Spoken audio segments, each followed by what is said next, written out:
Hi everyone, ఈరోజు మనము CRM machine నుండి అమౌంట్ ఎలా విత్డ్రా చేసుకోవాలో చూద్దాము.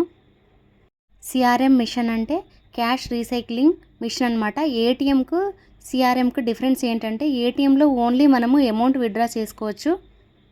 అదే సిఆర్ఎం మిషన్లో అయితే అమౌంట్ డిపాజిట్ చేసుకోవచ్చు, అమౌంట్ విత్డ్రా చేసుకోవచ్చు, రెండూ చేసుకోవచ్చు అనమాట. ఇప్పుడైతే మనము సిఆర్ఎం మిషన్లో విత్డ్రా ఎలా చేసుకోవాలో చూద్దాము. ఇక్కడ చూడండి, స్క్రీన్ అయితే అలా కనిపిస్తుంది కదా. మనము కింద ఏదో ఒక బటన్ ప్రెస్ చేయగానే ఇన్సర్ట్ యువర్ కార్డ్ అని అయితే వస్తుంది. ఇక్కడ చూడండి, క్విక్ క్యాష్ డిపాజిట్ అని ఉంది కదా. సో ఇప్పుడైతే నేను కార్డ్ అయితే అక్కడ ఇన్సర్ట్ చేస్తున్నాను. చూడండి, గ్రీన్ లైట్ వస్తుంది కదా, అక్కడ ఇన్సర్ట్ అయితే మనము చేయాలి మన కార్డ్ని అయితే. ఇక్కడ చూడండి, డొమెస్టిక్ ఇంటర్నేషనల్ అని కనిపిస్తుంది కదా లెఫ్ట్ సైడ్లో. నేనైతే డొమెస్టిక్ పైన క్లిక్ చేశాను. ఆ తర్వాత ఇంగ్లీష్, హిందీ, మీకు ఏ లాంగ్వేజ్ కావాలంటే ఆ లాంగ్వేజ్ చూజ్ చేసుకోండి. ఇప్పుడైతే నేను ఇంగ్లీష్ చూజ్ చేశాను. మనకి లెఫ్ట్ సైడ్లో కొన్ని ఆప్షన్స్ కనిపిస్తాయి, రైట్ సైడ్లో కూడా కొన్ని ఆప్షన్స్ కనిపిస్తాయి. నేనైతే అమౌంట్ విత్డ్రా చేస్తాను అని చెప్పాను కదా, విత్డ్రా క్లిక్ చేశాను. ఆ తర్వాత కరెంట్ అకౌంట్ అయితే కరెంట్ అకౌంట్, సేవింగ్ అకౌంట్ అయితే సేవింగ్ అకౌంట్ క్లిక్ చేసుకోవాలి. సో మామూలుగా అందరికీ సేవింగ్ ఉంటుంది కాబట్టి సేవింగ్ క్లిక్ చేసుకోండి. నేనైతే కరెంట్ అకౌంట్ క్లిక్ చేశాను.